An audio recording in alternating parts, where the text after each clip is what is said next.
Principe 7. Apportez votre récolte.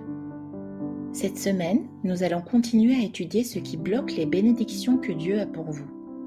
La semaine prochaine, nous passerons à un sujet vraiment passionnant, l'un de mes préférés. Qu'est-ce qui multipliera vos bénédictions ? Mais avant tout, je vais répondre à une question qui est souvent posée. Qu'est-ce que vous, la Bible, voulez dire exactement par une personne qui a un double esprit ?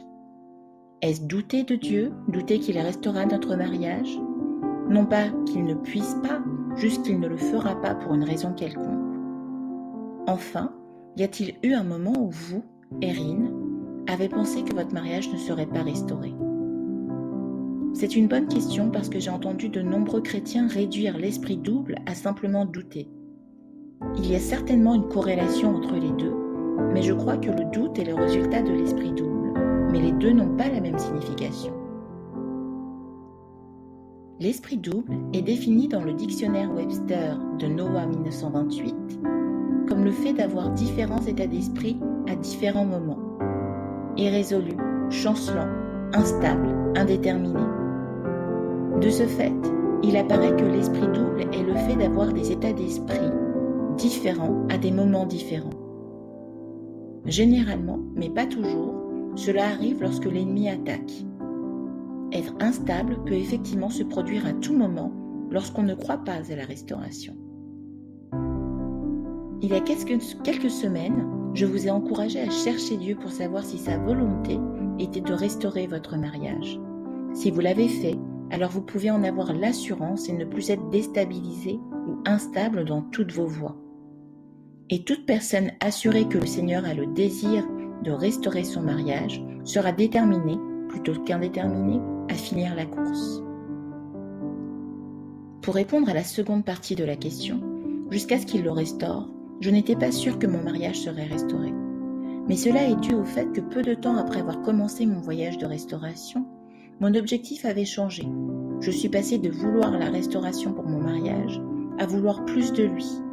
Tant et si bien que vers la fin, et en dépit des signes, je savais qu'il était sur le point de le restaurer. J'ai alors commencé à rappeler au Seigneur à quel point notre relation était glorieuse. Je souhaitais qu'il reconsidère la restauration.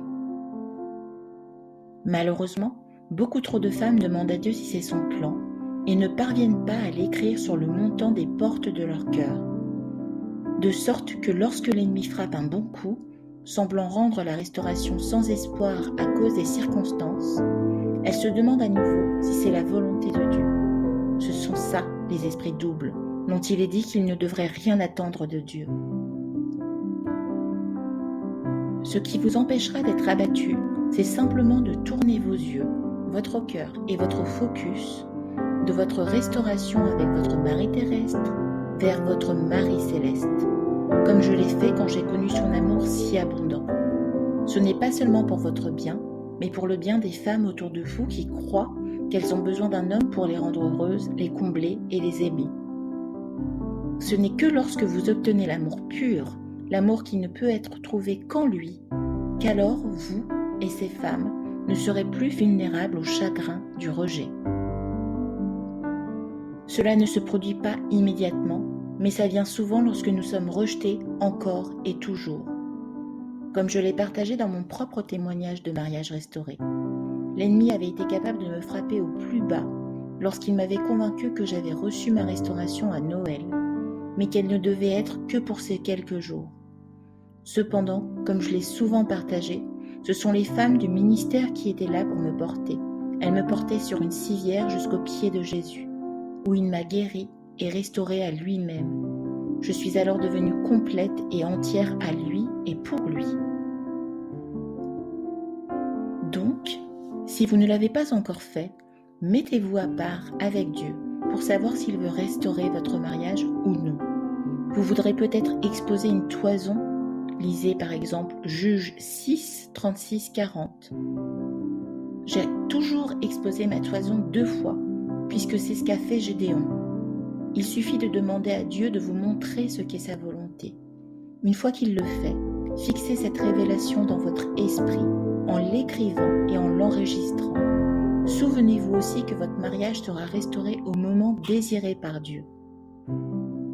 L'Éternel m'adressa la parole et il dit : écris la prophétie, grave-la sur des tables, afin qu'on la lise couramment.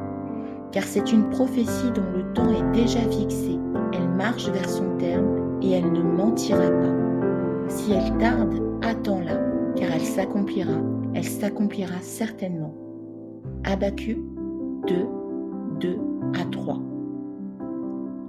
Cela vous permettra de ne jamais plus vaciller durant votre restauration. Cela vous permettra aussi de lui demander de vous montrer pourquoi il a permis que cela arrive.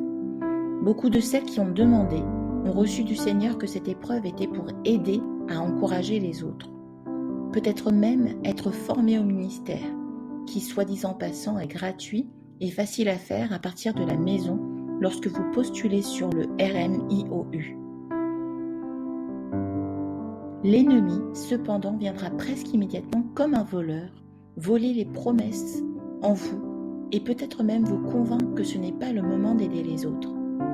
Mais si le sol de votre cœur est bon, s'il a été brisé, si sa parole et ses promesses pour vous ont été plantées assez profondément, rien ne pourra vous faire chanceler.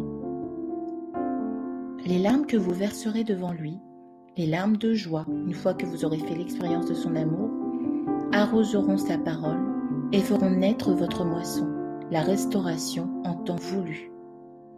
Une fois qu'il aura l'assurance que vous lui appartenez à lui seul. Je ne saurais le dire assez, mais une fois que vous comprenez un minimum combien le Seigneur vous aime, je sais que votre relation avec lui signifiera tellement que rien d'autre n'aura vraiment plus d'importance. C'est presque comme si vous aviez aussi un amoureux secret, juste comme votre époux qui est dans l'adultère. Mais au lieu d'être un péché, votre relation est glorieusement sainte. Quand quelqu'un vous insultera, vous ne serez pas blessé, parce que vous penserez différemment. Bien, c'est peut-être la façon dont vous pensez, mais mon amoureux, lui, me dit qu'il prend plaisir en moi et se réjouit en moi. Voir Ésaïe 62, 4. Même jusqu'à présent, j'aime m'échapper et lui parler, planifier quand nous nous réunirons à nouveau seuls. Avec ce genre d'amour, au lieu d'avoir mal, je peux sourire à tout et à n'importe quoi. Avec tout cet amour qui déborde, je suis aussi capable d'aimer et de bénir mes ennemis. C'est à cet endroit que je veux que chacun de vous soit. Bien que beaucoup d'entre vous n'y croient pas encore et n'y soient pas encore, c'est notre mission et notre objectif de vous aider à atteindre une relation si profonde avec Dieu que vous ne voudrez pas souscrire à moins que cela. Seulement, en cet endroit, serez-vous en mesure de déplacer les montagnes et réaliser les exploits que le Seigneur veut au travers de vous et moi. Plutôt que de continuer avec ce que j'avais prévu de dire, je pense qu'il est important que nous nous arrêtions et fassions une pause. Je ne veux pas avancer parce que j'aimerais pouvoir méditer sur tout cela. Nous allons continuer la semaine prochaine et finir sur ce qui peut bloquer vos bénédictions. Aujourd'hui, rappelons-nous juste d'être bénis en entrant dans une intimité tellement profonde que nous n'aurions jamais rêvé cela possible. Maintenant, je t'annonce des choses nouvelles, cachées, inconnues de toi. Ésaïe 48, 6. Laissez-moi terminer aujourd'hui en disant combien j'apprécie le fait qu'il révèle ces choses cassées du passé, tout en révisant cette série de 2004. C'est comme le dictionnaire. J'avais l'habitude d'avoir cet énorme dictionnaire posé sur mon bureau pour m'y référer, mais maintenant j'ai la version en ligne, où je mets des signés et je les classe dans mes dossiers de la Bible en ligne. Je voudrais encourager chacun de vous à le faire. Maintenant, au lieu de chercher des mots dans un dictionnaire séculier, je peux revenir à celui qui croyait que la source de la sagesse était la Bible et me référer à cela. Maintenant, il est temps de